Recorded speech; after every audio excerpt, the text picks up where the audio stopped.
करते नहीं है, आज्ञा मांग मांग कर, पूछ पूछ कर व्यवहार करते हैं। और राम जी का ये चरित्र देखकर देखी चरित हरसई मन राजा। श्री चक्रवर्ती जी महाराज रघुनाथ जी के चरित्र का अवलोकन करके आनंद में डूब रहे हैं।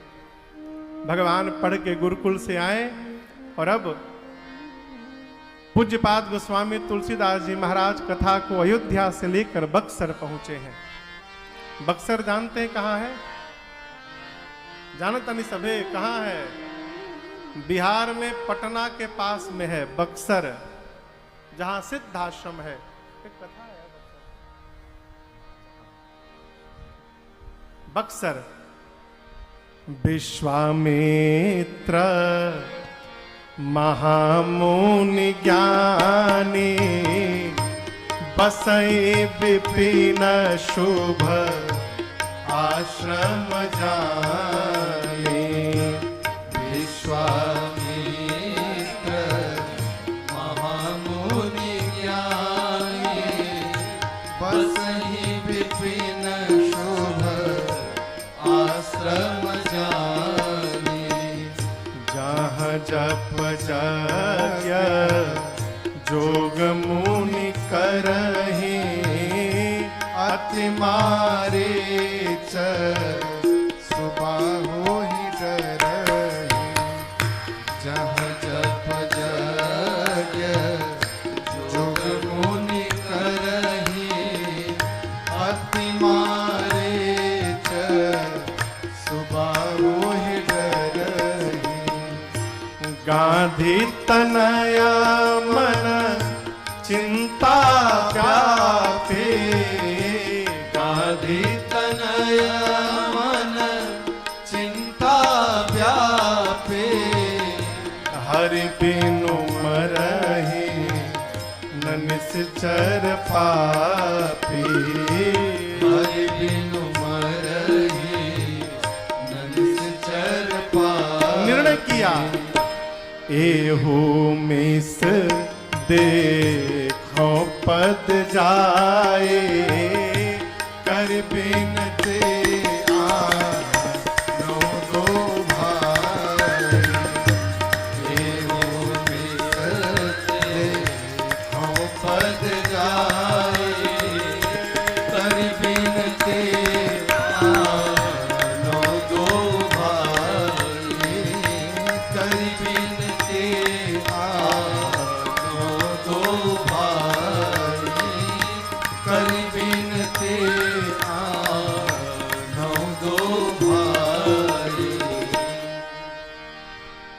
विश्वामित्र महामुनि सिद्धाश्रम बक्सर में रहते हैं, जहां जोग यज्ञ जप तप करते हैं, परंतु जब जब यज्ञ साधन करते हैं मारीच और सुबाहु आकर इनके यज्ञ को विध्वंस कर देते हैं। अब आप बताइए मारीच सुबाहु इन्हीं के पीछे काहे पड़े हैं? मारीच सुबाहु विश्वामित्र जी के पीछे क्यों लगे हैं? लगे नहीं है, लगाए गए हैं। किसने लगाया? रावण ने। क्यों? क्यों? और भी तो बहुत सारे मुनि हैं, दर्शन करिए। रावण को पता है कि वानर और मनुष्य को छोड़कर दूसरा कोई मुझे मारने वाला नहीं है। ठीक ना? देवताओं पर तो ऐसी विजय प्राप्त करके बैठा है। रावण ने पता किया कि धरती पर सबसे वीर बानर कौन है, बानर मुझे मार सकता है, तो बानरों के राजा बाली का नाम सामने आया। रावण लंका से चला बाली से युद्ध करने। जैसे बाली के पास पहुंचा लड़ने के लिए, बाली रावण को उठाया और यहां दबा लिया। कितने दिन दबाए रखा पता है? 6 महीना रावण यही दबा है बाली के। अब बाली अपना नित्य कर्म राजपाट संध्या सब कर रहे हैं। 6 महीने बाद याद आ रही रावण को तो यहां दबा के बैठा हूं। रावण को निकाला, कहा, बोला हाँ बोलो क्यों आए हो? 6 महीना में रावण समझ गया था कि बहुत बलशाली मार डालेगा। तो रावण ने कहा कि मैं आपसे दोस्ती करने आया हूं। बाली रावण दोनों मित्र बन गए। अब रावण सोचा जब बानरों का राजा ही मेरा मित्र हो गया तो बानर कैसे मारेगा। अब बानर नहीं मार सकता। अब कौन मार सकता है? केवल मनुष्य। रावण मरण मनुज कर जांचा। कौन मार सकता है? मनुष्य। अब पता लगाया, अपन एजेंट छोड़ा, पता सर्वे करो कि मेरे समान दूसरा कोई मनुष्य है।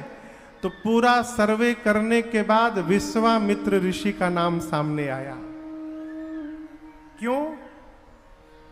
रावण ब्राह्मण है तो शास्त्र जानता है, राजा है तो शस्त्र भी जानता है। विश्वामित्र जी गांधी राजा के पुत्र हैं। जो गाजीपुर है ना, गाजीपुर बनारस के पास, उस स्थान का नाम था गांधीपुर। विश्वामित्र जी के पिता की राजधानी थी गांधीपुर। तो बाद में उसको मुगल आके गांधीपुर को गाजीपुर कर गए।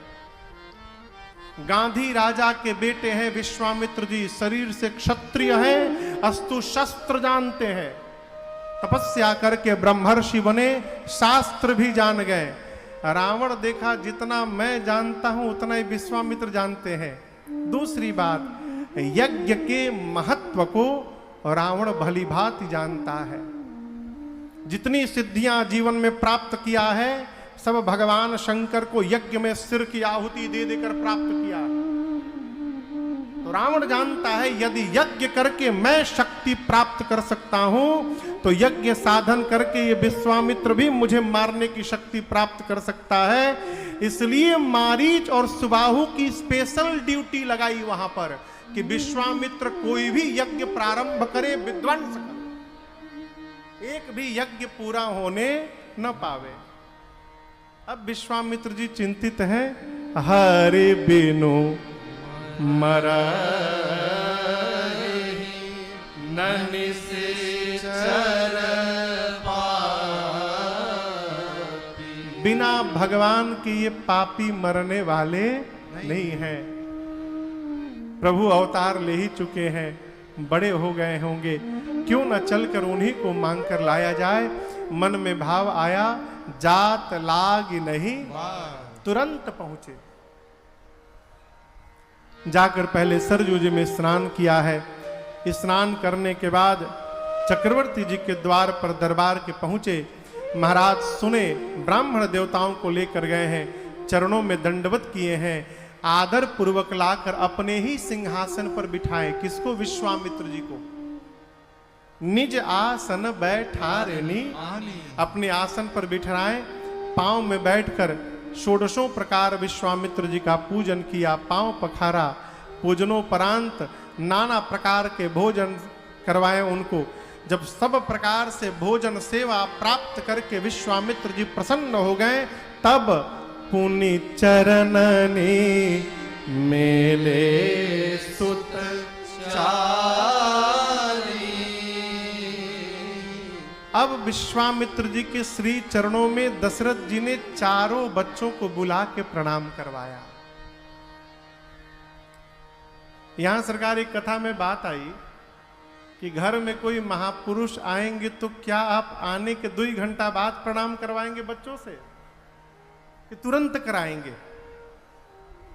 इंद्रजीत जी तुरंत कराएंगे ना।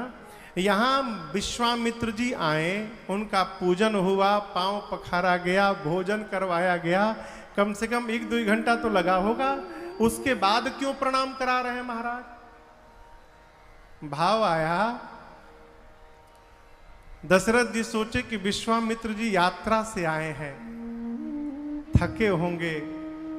जीव जब थका रहता है ना, उस समय कोई प्रणाम करता है तो मन से आशीर्वाद नहीं निकलता। हाँ ठीक है जी, जी जी, हाँ ठीक है, चल हट हट। अब गुरु जी कपारे पर बोझा लिए हो, गुरु जी कपार पर बोझा लिए हो 15 किलो 20 किलो, और उस समय कोई चला, गुरु जी 1 मिनट रुक जाइए, गुरु जी हम दंडवत करेंगे। अब गुरु जी कौन आशीर्वाद देंगे उस समय सोचिए।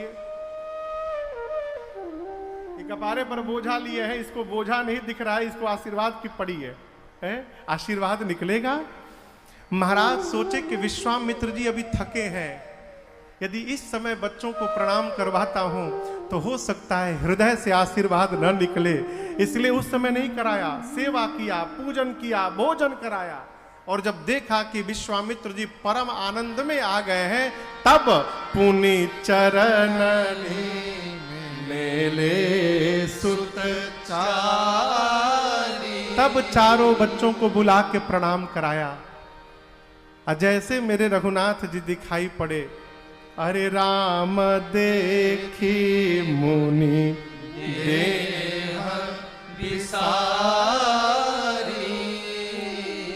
मेरे प्रभु को देखते ही विश्वामित्र जी भूल गए कि मैं कौन हूं, कहां से आया हूं, क्यों आया हूं, कैसे आया हूं, कब से आया हूं, कुछ याद नहीं रहा। रघुनाथ जी के प्रति विश्वामित्र जी के इस भाव को देखकर श्री चक्रवर्ती जी महाराज आनंद में आ गए, हाथ जोड़कर बोले, मुनिवर आप एक बार कहिए कि ही कारण आ करता हूं असुरों को। विश्वामित्र जी बोले, महाराज आप रहने दीजिए, आप रहने दीजिए, आप बाण न मंगावे। दशरथ जी बोले, आपको संशय है क्या कि मैं नहीं मार पाऊंगा? विश्वामित्र जी बोले, संशय नहीं, पूर्ण विश्वास है कि आप मार देंगे, लेकिन आप न मंगाइए। तो मना क्यों कर रहे हैं? विश्वामित्र जी बोले, महाराज आज मैं मारने वाले को लेने के लिए नहीं आया हूं, आज मैं तारने वाले को लेने के लिए आया हूं, इसलिए आपकी आवश्यकता नहीं है, आप रहने दीजिए। क्योंकि जो मर जाएगा फिर जन्म ले लेगा, लेकिन जो तर जाएगा वो दोबारा आने वाला नहीं है। महाराज बोले, हमारे घर में तारने वाला कौन है? तब विश्वामित्र जी बोले, महाराज अनुज समेत देहु रघुनाथ, छोटे भैया के साथ रघुनाथ जी को दीजिए। निशिचर बध मैं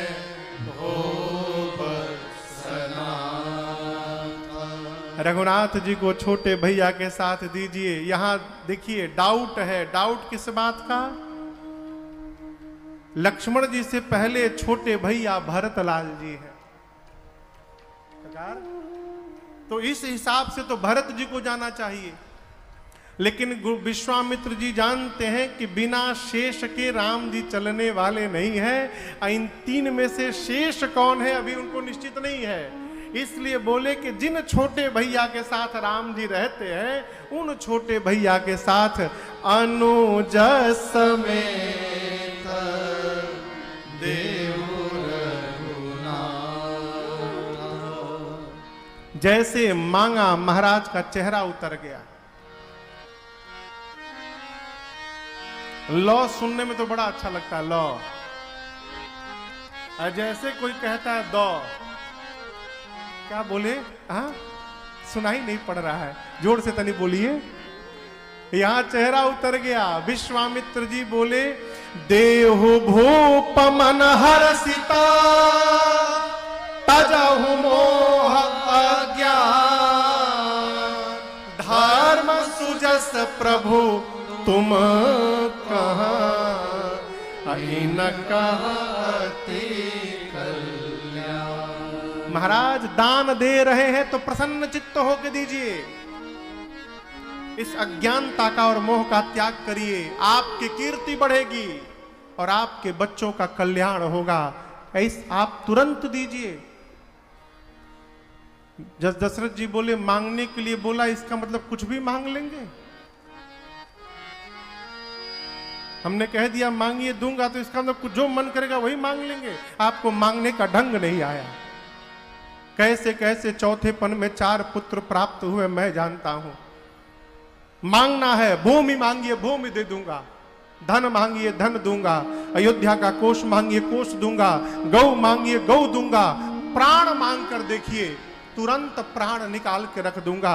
लेकिन एक बात को ध्यान से समझिएगा, राम देत नहीं बनई गोसाई, मैं अपने राम को नहीं दूंगा, मना कर दिया।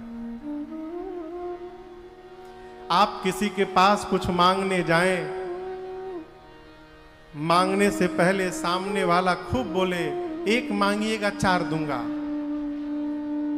पीतल का मांगिएगा सोने का दूंगा। मांगिए तो, और जैसे आपने मांगा फिर कहे है ही नहीं, कहां से दूं, नहीं खे, कैसा लगेगा? कैसा लगेगा?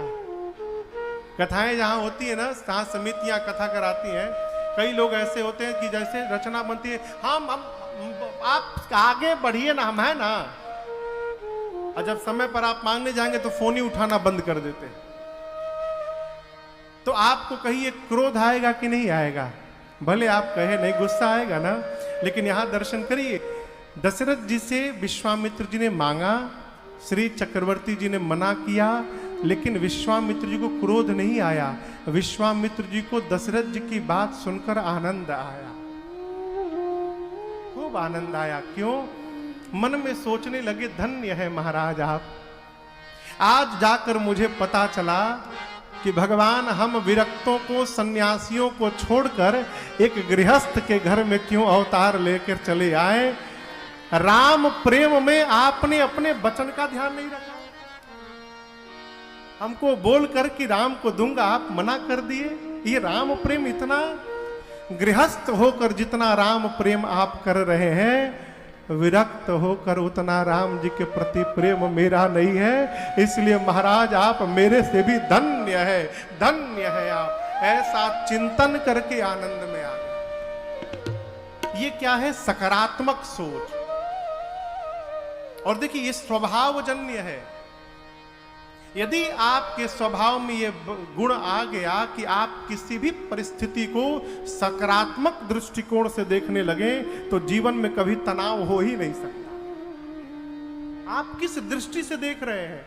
यहां विश्वामित्र जी को चक्रवर्ती जी ने मना किया, इसको भी विश्वामित्र जी ने सकारात्मक देखा। महाराज राम प्रेम में मना कर रहे हैं, इतना प्रेम मेरा भी नहीं है। धन्य है महाराज आप, धन्य है। लेकिन राम जी को तो लेके जाना है। यहां पर मानसिक स्तर पर विश्वामित्र जी ने गुरुदेव भगवान वशिष्ठ जी से कहा, गुरुजी चेले को समझाइए, राम जी को नहीं देंगे तो धनुषवा के तोड़ी। मिथिला में कौन तोड़ेगा धनुष? जैसे इशारा हुआ तब वशिष्ठ बहुविधि समझावा, तब वशिष्ठ बहुविधि समझावा, नृप संदेह नास कह पावा, नृप संदेह नास कह पावा, अति आदर दो तनय बुलाए, अति आदर दो तनय बुलाए, हृदय लाई बहु भांति सिखाए, हृदय लाई बहु भांति सिखाए, हृदय लाई बहु भांति सिखाए, हृदय लाई बहु भांति सिखाए। गुरुदेव भगवान वशिष्ठ जी ने तब वशिष्ठ बहु विधि समझावा, अनेक प्रकार से क्या समझाया? महाराज राम जी को मैंने शिक्षा दे दी है, अब आयुध की शिक्षा इनको विश्वामित्र जी प्रदान करेंगे, अस्तु आप इनको विदा करिए। सरकार एक महात्मा कह रहे थे, तब वशिष्ठ बहु विधि समझावा। बहु विधि यानी बहु के विधि से समझाया। क्या समझाया? महाराज राम की कुंडली मैंने देखी है और उसमें स्पष्ट ये अंकित है कि जब तक ये किसी महात्मा जी के साथ अयोध्या के बाहर नहीं निकलेंगे, आपके घर में बहू आने वाली नहीं है। बहु विधि समझावा। अब आप बताओ लाभ किसको अच्छा नहीं लगता है। महाराज सुने कि जाएगा तो बहू को लेकर आएगा, ए गदगद हो गए हो, है ने आवा, है ने आवा। अति आदर दो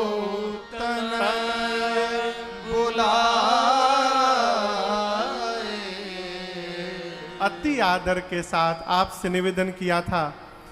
मर्यादा कहती है बड़े छोटे में ममता रखें और छोटा बड़े के प्रति आदर का भाव रखें।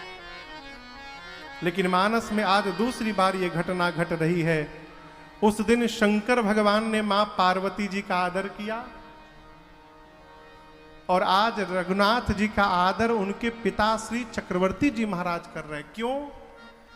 महाराज सोचे जिस कार्य को मुझे करना चाहिए था राजा होने के नाते, जिस कार्य को मैं नहीं कर पाया उस कार्य को मेरा पुत्र राम करने जा रहा है। अस्तु महाराज ने राम जी का आदर किया। घर में यदि हमसे कोई छोटा श्रेष्ठ व्यवहार करके आवे तो यथाशक्ति उसका आदर करिए। अति आदर के साथ महाराज ने राम लक्ष्मण जी को बुलाया, हृदय से लगाया, उपदेश किया। क्या? जैसे आज तक आप मुझसे पूछ पूछ कर व्यवहार करते रहे, अब आज के बाद आप विश्वामित्र जी से भी उसी प्रकार पूछ पूछ कर व्यवहार करेंगे, है? और विश्वामित्र जी से चक्रवर्ती जी ने कहा, मुनिवर आप ये मत समझिएगा कि दशरथ ने अपने पुत्रों को सौंपा है। आप ये समझिएगा कि दशरथ ने अपने प्राण को निकालकर आपके हाथों में सौंप दिया है। मेरे प्राणनाथ सुत दो, ये दोनों मेरे प्राण हैं। और एक बात कहूं, आज के बाद से इनका पिता दशरथ नहीं है, अब मैं इनका पिता नहीं हूं। विश्वामित्र जी बोले फिर इनका पिता कौन है? महाराज बोले तुम मुनि पिता आन नहीं को, आपको छोड़कर इनका दूसरा आज के बाद कोई पिता नहीं। आप सोच रहे होंगे दशरथ जी महाराज ये क्या बोल गए।